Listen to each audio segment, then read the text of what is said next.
નમસ્કાર દર્શક મિત્રો, હું છું બાબા સૈયદ. જાગૃતિની જંગ એ જ વિજાપુરની ખબરમાં આપનું સ્વાગત છે. વિજાપુર તાલુકા પંચાયતમાં દાખલા માટે વિદ્યાર્થીઓને પડતી હાલાકી, સિસ્ટમ સ્લો બની માથાનો દુખાવો.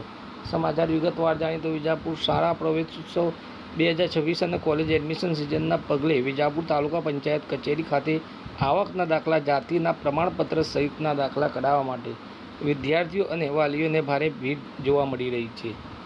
છેલ્લા 3 દિવસથી અરજદારોએ કલાકો સુધી લાઇનમાં ઊભા રહેવાની ફરજ પડી રહી છે. અગાઉ આ જનસેવા કેન્દ્રની કામગીરી તાલુકા મામલતદાર કચેરી ખાતે ચાલતી હતી. વિદ્યાર્થીઓએ પહેલાં દાખલાની અરજી માટે મામલતદાર કચેરીએ જવું પડતું હતું અને ત્યારબાદ મંજૂરી માટે તાલુકા પંચાયત આવવું પડતું હતું, જેમાં અરજદારને 50 રૂપિયા જેટલું વાહન ખર્ચ અને આખો દિવસનો સમય બગડતો હતો. સામાજિક કાર્યકર રણજીતસિંહ સહિતના આગેવાનોની રજૂઆત બાદ અરજદારોને ધક્કા ના ખાવા પડે તેમ અને સમય નાણાંની બચત થાય તે હેતુથી દાખલાની સંપૂર્ણ કામગીરી તાલુકા પંચાયત ખાતે શરૂ કરવામાં આવી છે. આ માટે મામલતદાર કચેરીથી એક ઓપરેટરની સેવા તાલુકા પંચાયતને ફાળવવામાં આવી છે. જોકે તાલુકા પંચાયત ખાતે માત્ર એક જ ઓપરેટર હોવાથી અને ડિજિટલ ગુજરાત પોર્ટલની સિસ્ટમ અવારનવાર સ્લો ચાલતી હોવાથી કામગીરી ધીમી પડી છે. એક અરજી પ્રોસેસ કરવામાં 20 થી 25 મિનિટનો સમય લાગતા હોવાથી સવારથી લાઇનમાં લાગેલા વિદ્યાર્થીઓને સાંજ સુધી ધક્કા ખાવા પડી રહ્યા છે. સમસ્યા નડી રહી છે તમને?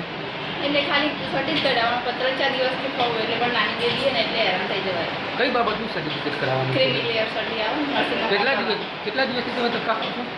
2-3 દિવસથી. 2-3 દિવસથી. તો શું કહેવા માંગશો તમે? આ બેન બેઠા છે ટીડીઓ બેન. કાંઈ નહીં, બીજું કાંઈ નહીં કહેવા માંગતી, કાઢી આપો બસ. સોમવાર લાસ્ટ ડેટ એટલે કાઢી આપો બસ. કાંઈ નહીં, જમા કરાવી દીધું છે. કરાવ્યું. મારું નામ હાર્દિક છે, હું પીલવાઈનો વ્યક્તિ છું. હું આજે જ આવ્યો દાખલો કઢાવવા, તો થોડી સિસ્ટમમાં ખોમી થઈ છે. કોઈ ક્યુ નહીં, લાઈન નહીં, બરાબર. કોઈ અંદર કર્મચારી પણ એક છે, કર્મચારીનો વોક નહીં એક છે, એટલે થોડું કોમ ધીમા હેડે, પણ કર્મચારી થોડા વધારવા જવું. એક લાઈન હોવી જોઈએ, સ્ત્રીઓની પુરુષોની અલગ લાઈન હોવી જોઈએ, વ્યવસ્થા એ રીતના કરવી જોઈએ. આ તો ભીડભાડમાં ગમે ત્યારે બધા ફોર્મ મિક્સ કરી દે છે. જે વિચારો વહેલો આવ્યો એનો તો નંબર નહીં આવતો. અંદર બેનનું કેવું છે કે સિસ્ટમ કનેક્ટિવિટીમાં બી કંઈ તકલીફ પડી રહી છે સર? આ સર્વર ડાઉન હોય તો એમનો એ પ્રોબ્લેમ, હા વોક એવાનો નહીં, પણ આ તો વાત છે કે થોડી વ્યવસ્થા હોય તો પબ્લિકને એટલી તકલીફ ઓછી પડે. વિચારો પેલી એક લેડીઝ હતી, હું અહીંયા જોયો તો તડકામાં ઊભી રહી હતી ને એનું છોકરું લઈને અહીંયા તડકામાં ઊભી રહી હતી. હા, એ ઓપરેટર વધારવાની માંગ છે અમારી. જય માતાજી. મારું નામ રાઠોડ રમેશસિંહ, એડવોકેટ, સામાજિક કાર્યકર છું વિજાપુર તાલુકાનો. અને અહીંયા હું સવારથી 9 વાગ્યાનો હું જોઉં છું. અહીંયા લગભગ 100 થી 150 માણસ, એ લોકોને કોઈ લાયન નથી, કશું જ નથી. હું અંદરથી સેટિંગ થાય છે કે શું કંઈ ખબર પડતી નહીં. ફોર્મ કોઈને રજૂઆત કોને કરીએ આપણે? કારણ કે 3 દિવસથી પબ્લિક ધક્કા ખાય. અહીંયા 3 દિવસથી પબ્લિક ધક્કા ખાય, એ બી આવકના દાખલા માટે, જાતિના દાખલા માટે. હવે અત્યારે એડમિશનના લાસ્ટ દિવસ ચાલી રહ્યા, તો ધક્કા એ લોકો જવાબ જ નથી આપતા અંદર. અને હું તો એ બેનના, ટીડીઓ બેનને એટલી રજૂઆત કરું, બેન અહીંયા બીજા 4-5 ઓપરેટરો અહીંયા મુકાવો અને પબ્લિક ધક્કા ના ખાય. આ નેતાઓ વોટ લેવા માટે આવ્યું તો અત્યારે કોઈ જોવા માટે તો આવતું નથી. મામલતદાર કચેરીમાં બી પણ ઓપરેટર છે ને, એવું કેવું થાય? મામલતદાર કચેરીમાં ઓપરેટર છે, એ લોકો મામલતદારવાળા એવું કહે કે ભાઈ ગામડાવાળાના તાલુકામાં નીકળશે, બરાબર. તો ગામડાવાળા જાય તો જાય કે એમને બી વાપરવું જોઈએ ને. વિદ્યાર્થીઓને કેવી તકલીફો પડી રહી છે? વિદ્યાર્થીઓ અત્યારે લાસ્ટ દિવસ એડમિશનના ચાલુ, બરાબર. હવે એડમિશન લેવા માટે એમને ક્રિમિલિયર સર્ટીની જરૂર પડે. હવે ક્રિમિલિયર સર્ટી લેવા માટે એ લોકો 4 દિવસથી લાઇનમાં ઊભા રહ્યા બિચારા. કોઈ અહીંયા અરજદારની કોઈ રજૂઆત જ સાંભળતું નહીં. હજુ કનેક્ટિવિટી સિસ્ટમને લઈને શું કેવું થાય છે? કનેક્ટિવિટી સિસ્ટમને લઈને એવું થાય, મારું તો એવું કહેવું બેનનું, જે ગવર્મેન્ટ, ગુજરાત ગવર્મેન્ટ જે ડિજિટલ પોર્ટલ પર કામ કરતી હોય ને, એમનું સર્વર આવે અને સરકાર પોઝિટિવ થઈને અરજદારના પ્રશ્ન સાંભળે. શું કહેશો તરુણભાઈ?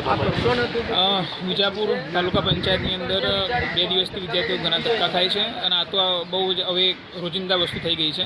ખરેખર મામલતદારની અંદર પણ સ્ટાફ છે જ્યાં પ્રમાણપત્ર નીકળે છે, પણ ત્યાં ગામડાઓ માટે અહીંયા તાલુકા પંચાયતમાં આવવાનું કીધેલું છે. આ ખરેખર ખોટું છે, ત્યાં પણ નીકળવા જોઈએ.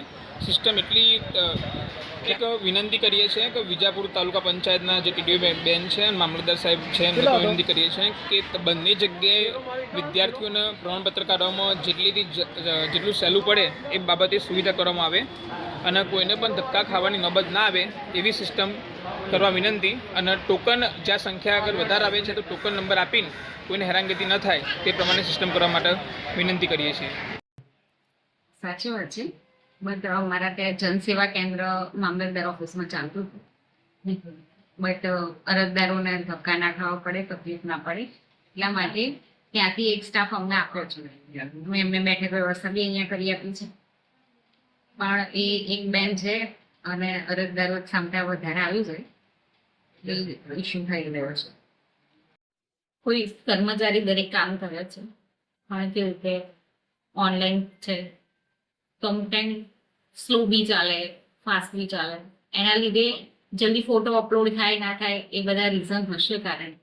એના પછી ફોટો પડાયા પછી અહીંયા બી ઓટીપી મારા ત્યાં આપે. અત્યારે 3 વાગ્યા શાળા પ્રવેશોત્સવ ચાલે છે. હું કોઈ ગામમાં હોય તો ત્યાં વિલેજમાં નેટવર્ક ના બી આવતું હોય તો એના લીધે હું જલ્દી ઓટીપી આપી ના શકું. એના લીધે પણ લેટ થાય છે. અમે નેક્સ્ટ ટાઈમ સોમવારથી અમે ટોકન નંબર કે એવું ઇસ્યુ કરી દઈશું. જસ્ટ અમારે ત્યાં જનસેવા કેન્દ્ર 2 દિવસથી ચાલુ થયું છે. બટ હવે અમને ખબર પડી ગઈ છે એટલે અમે સોમવારથી ટોકન પર ઇસ્યુ કરી દઈશું એટલે બધા કમ્પ્લીટ લાઈનમાં જ રહી શકે અને કોઈ પ્રોબ્લેમ નથી.